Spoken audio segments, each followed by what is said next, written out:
Hey, what's going on, everybody? It's Joe. It's Swing This Kettlebell in Strength.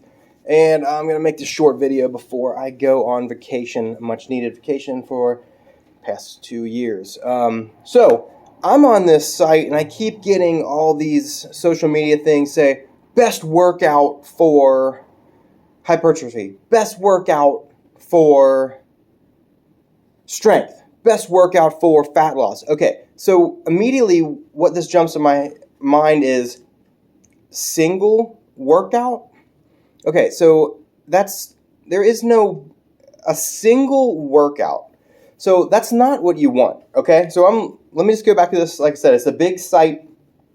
So this is a single workout, best workout for strength. And what it has, double kettlebell goblet squat, 4 sets of 5 to 8. Alternating kettlebell floor press, okay, 4 sets. Front rack Bulgarian split, 3 sets. Kettlebell suitcase deadlift, 3 sets. One arm kettlebell row, 4 sets per side.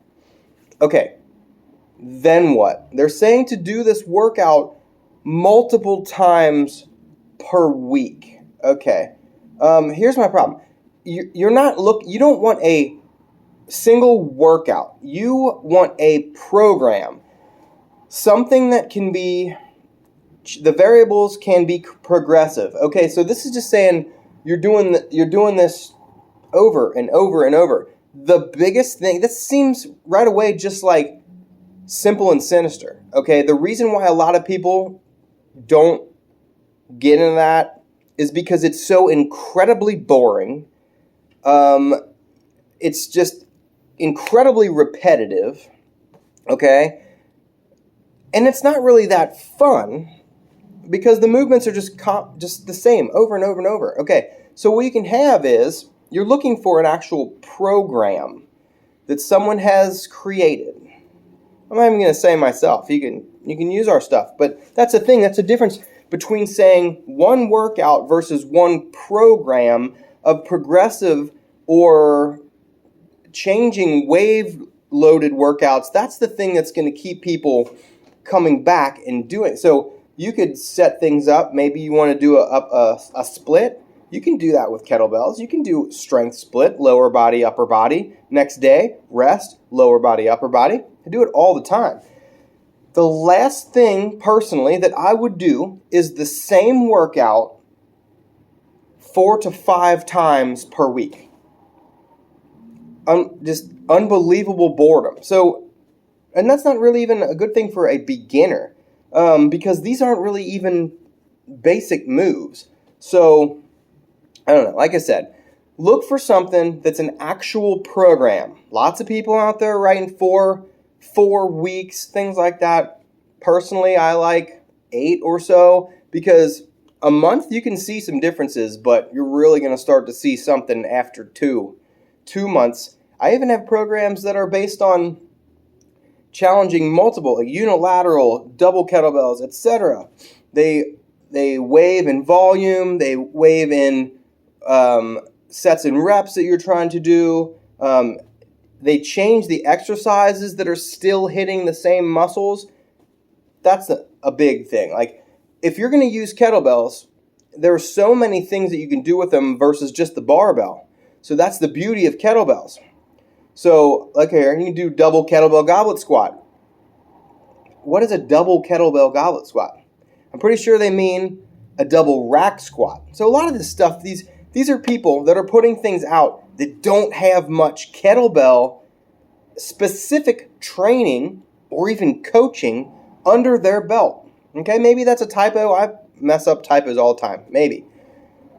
What I'm thinking is they mean double rack squat, because that's what I would program. Then also I would program on the next time to train that squat, a very, very heavy single goblet squat. Or even you can rotate into doing transformer squats where you can do back to front. You can do overhead. There's so many things. You're still getting the squat, the benefit of that. See, a lot of people get tired of running into the same wall doing their rack squats. All of a sudden, they're not seeing much change when they could see changes on 3 different things. That they're rotating every third workout, every second workout, and it keeps it a lot more fun, okay? Especially if you've been doing it. Beginners, you definitely want to stick with the basics, but I wouldn't do that multiple times through the week. My basic program has a more of a pushing, it has a more hip dominant day, it has an overhead pressing dominant day, and then it has a pulling dominant day, and then you rotate between those. You're still training your torso, your whole body is still getting trained every workout with kettlebells. Let's forget about trying to train your core. It's gonna get hit, okay? But anyway, like I said, I can't stand to see these best workouts, like a single thing that you're supposed to do forever, without much change. Because, all right, so 1-arm kettlebell row, 4 sets of 8 to 10 per side. Are you just jumping up and you're going to add a couple reps? Cool. You can add a set, but you're not going to add too many sets of 8 to 10. Otherwise, you're going to get burned out. You're going to be exhausted. There's the volume. You can add maybe a superset or something like that. So that kettlebell row, maybe a double bent over row. You could do that first, and then you can alternate a ladder of right, left, okay? Things like that. But anyway, like I said, let's get rid of the single best workouts, and let's actually work on programs, okay, that are benefiting you overall, and then go that way. All right? Swing this kettlebell, and kettlebell only muscle gain.